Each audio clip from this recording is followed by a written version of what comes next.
Eu, apóstolo Antônio Vieira, da cidade de Mato Grosso do Sul, para dar sequência às ministrações acerca do Reino dos Céus.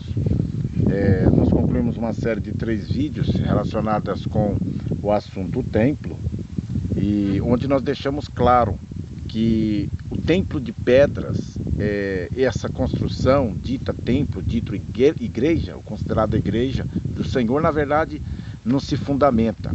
Nós precisamos amadurecer o entendimento acerca do que é verdadeiramente o templo. E ali nós deixamos muito claro que se trata do verdadeiro templo, que são pessoas. Ninguém discorda disso. Nesta outra série, agora que ora eu quero iniciar nesse exato momento, eu estou aqui nas cercanias de Três Lagoas, no Mato Grosso do Sul, Brasil, e eu quero discorrer um assunto que hoje está muito em voga, acerca da vinda do Senhor e dos finais dos tempos. Nós sabemos que nós já estamos nos finais dos tempos, né? Nós reconhecemos que os acontecimentos descritos nas Escrituras, eles estão ocorrendo por toda parte, né? Guerras, terremotos, crises financeiras, desentendimento, crises na família, né? Pai contra filho, filho contra pai, desentendimentos gerais, né, que estão ocorrendo sobre essa terra. A terra está em caos, ela está em desordem. E quando nós observamos os acontecimentos fora, né, da matrix do sistema secular, ou seja, fora do contexto daquilo que nós olhamos à nossa volta e vemos como vida cotidiana, por exemplo, trabalhar, né, viver uma vida secular, à noite festejar mesmo, o uso de um aparelho de celular ou de um computador conectado à internet, pode ser grandes atrativos rotineiros.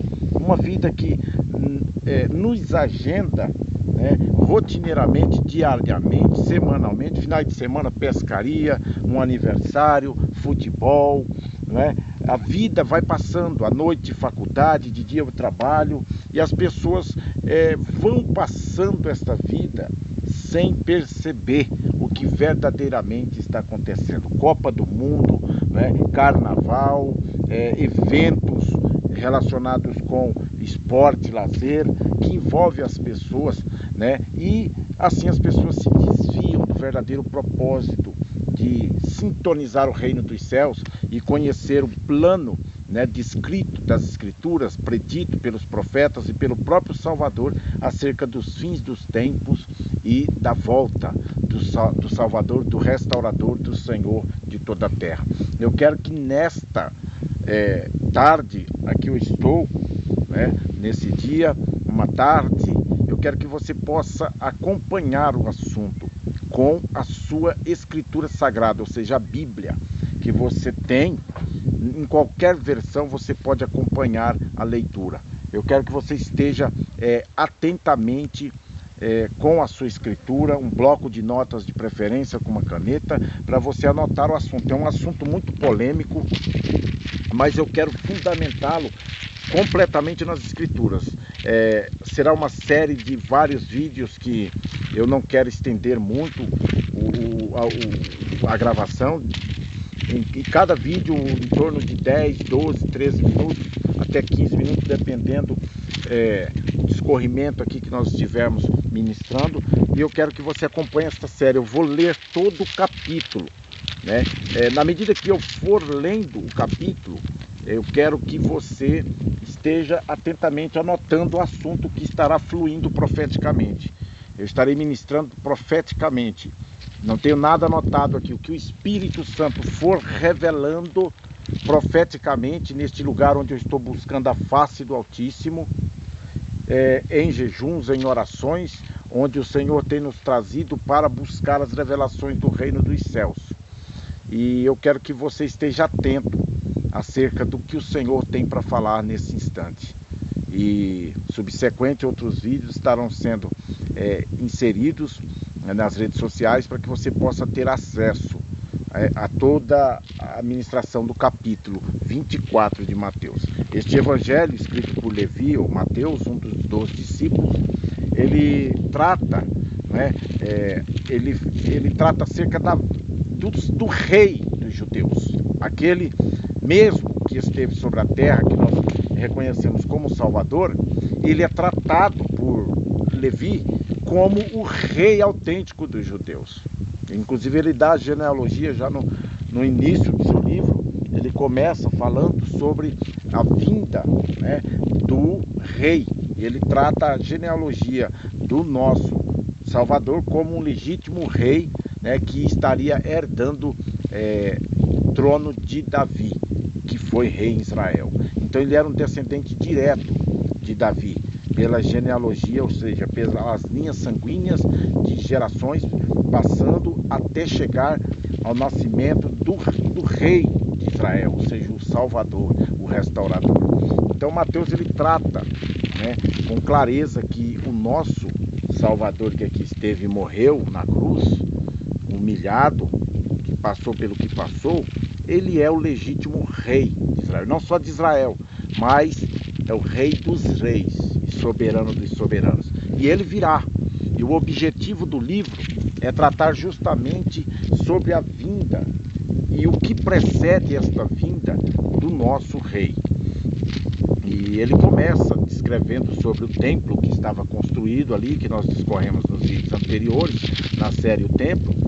E no versículo 3, após ele, por exemplo, ter mencionado que não ficaria pedra sobre pedra ali naquele templo, que não seria derrubada, mostrando profeticamente que haveria uma destruição, que haveria uma tragédia ou uma desolação sobre a nação, e aquele templo seria derrubado, ou seja, o centro cultural de adoração e de serviço desse povo. A história desse povo estava relacionada com aquele templo.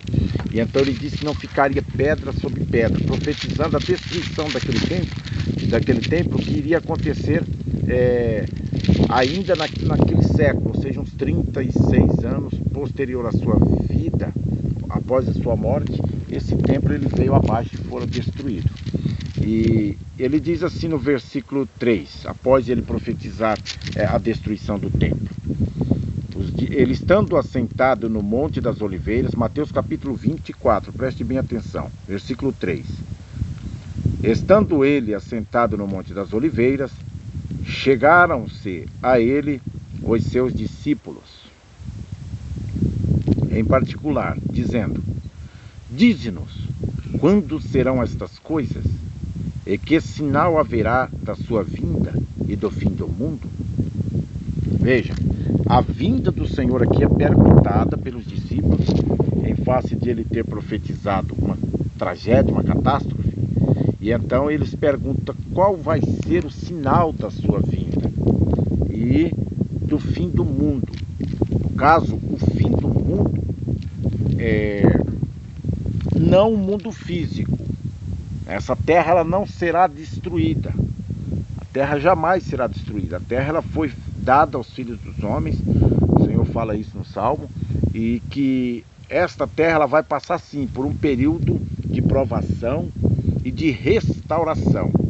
O Senhor firmou a terra sobre os mares e a estabeleceu como fundamento eterno.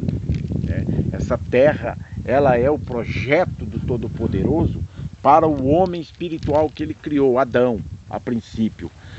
E o homem, como ser espiritual, ele habita nessa terra, que também o Senhor quer restaurá-la e fazer com que ela seja uma terra em dimensões e proporções paradisíacas.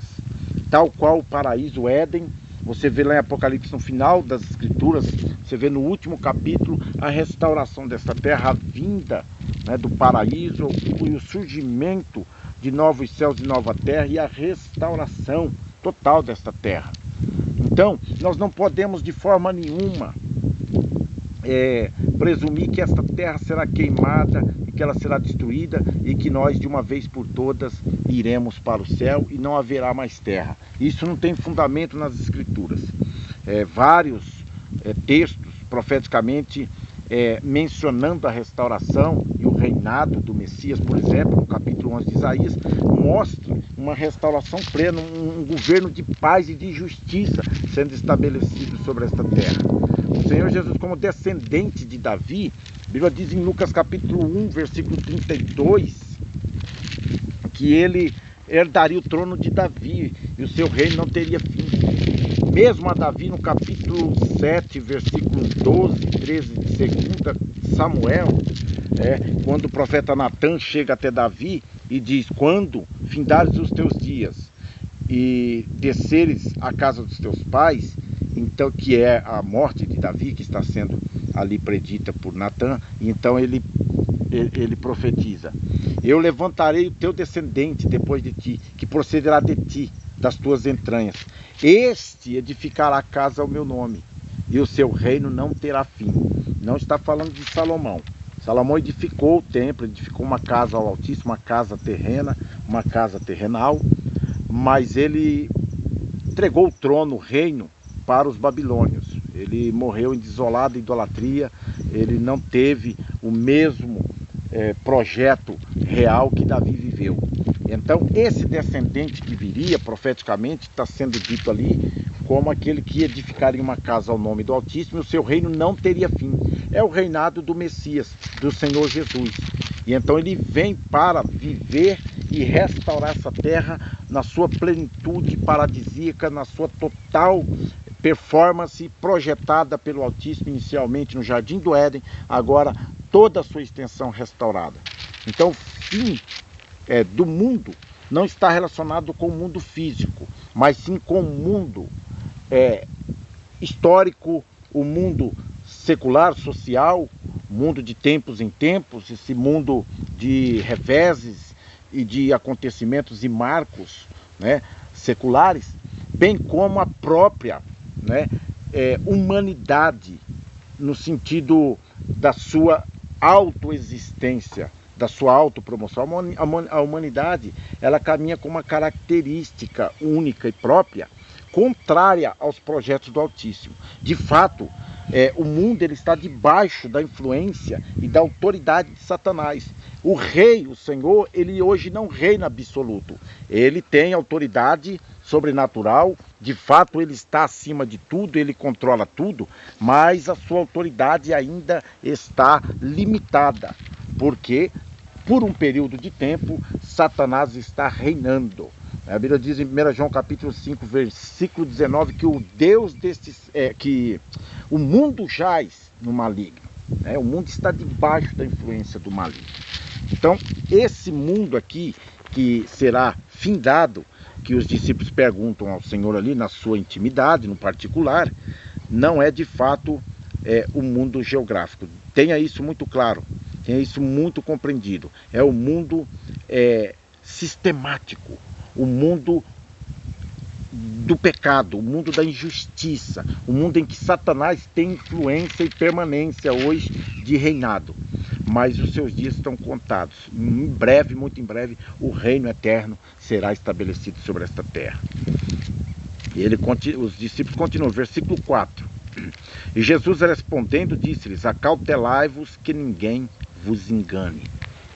Olha só, acerca da sua vinda e do fim do mundo. Há muito engano hoje, há muito erro de interpretação, há muita confusão, muito pensamento secular, humano e filosófico, bem como até mesmo teológico, que está infiltrado nos corações e nas mentes das pessoas dentro das religiões divididas na sua estrutura, que nada mais é do que a própria Babilônia. Lembra lá em Gênesis capítulo 11, que a Babilônia ela teve as suas línguas confundidas. E aquele complexo babilônico de Nimrod, que era o imperador da época, ele era o homem mais poderoso da sua época, estabelece aquela torre, que era um templo, que era na verdade o centro de uma religião cultural e espiritual, de uma religião. Toda a cultura era disseminada da Torre de Babel, por influência desse líder que se passava pelo próprio Sol, ou pelo um ser celestial, um ser sobrenatural. Este império, ele não acabou. Você vê ali mesmo em Gênesis capítulo 11, no versículo 6, quando ali o Senhor diz que desde aquele momento que os homens tiveram um só pensamento, né? Eles tiveram um só intento e uma só língua, desde aquele instante nada lhe seria,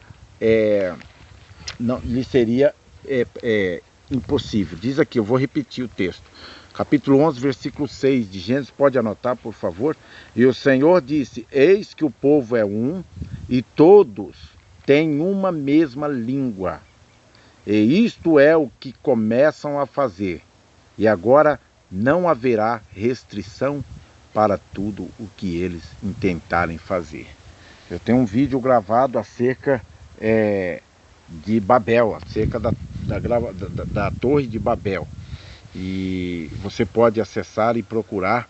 Em breve ele estará disponibilizado para você ter acesso a conhecer sobre esse complexo babilônico primitivo da Torre de Babel. Ele vai se estender, né, para toda a estrutura terrena, toda a estrutura de complexidade humana e atividade humana iniciou-se em Babel. Com aquela ditadura ali estava toda uma estrutura em torno de projetos e intentos humanos. E não é diferente hoje no contexto das religiões. As religiões, elas operam com influência secular muito grande, com filosofias, e mesmo a teologia está deturpada na interpretação das Escrituras por falta da revelação do Espírito do Senhor. Porque o Espírito é que instrui todas as coisas. O Espírito, ele penetra mesmo as profundezas do Altíssimo. A Bíblia diz em 1 Coríntios capítulo 2, versículo 14, que o homem natural não compreende as coisas do Espírito de Deus, porque eles são loucura e não pode compreender, porque elas se discernem espiritualmente.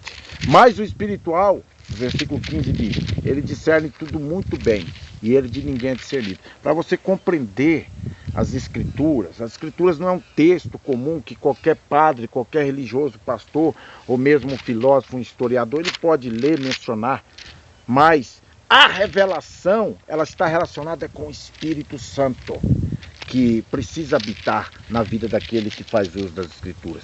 E para que o Espírito Santo venha habitar, né, você tem que ser um templo dele. Você tem que ser um corpo dele, santificado. Ele não habita em templo feito por mãos humanas e também não habita em templo sujo, em corações impuros e sujos. O Senhor quer coração puro. Então, como eu estou referindo, esse complexo babilônico envolve também as religiões. Nas suas interpretações e dissimulações, acabam fugindo da revelação e do conteúdo profético, né, que progrediu até os dias finais, trazendo luz e mostrando o que de fato está acontecendo. As pessoas hoje estão com a mente tão nebulosa, tão obscurecidas, que não conseguem compreender. Então o Senhor adverte no versículo 4 do capítulo 24 de Mateus, que nós estamos meditando: acautelai-vos que ninguém vos engane. E no próximo vídeo, na sequência, eu quero mencionar sobre o versículo 5, que fala dos falsos líderes, ou os falsos cristos que surgiriam. Até o próximo vídeo.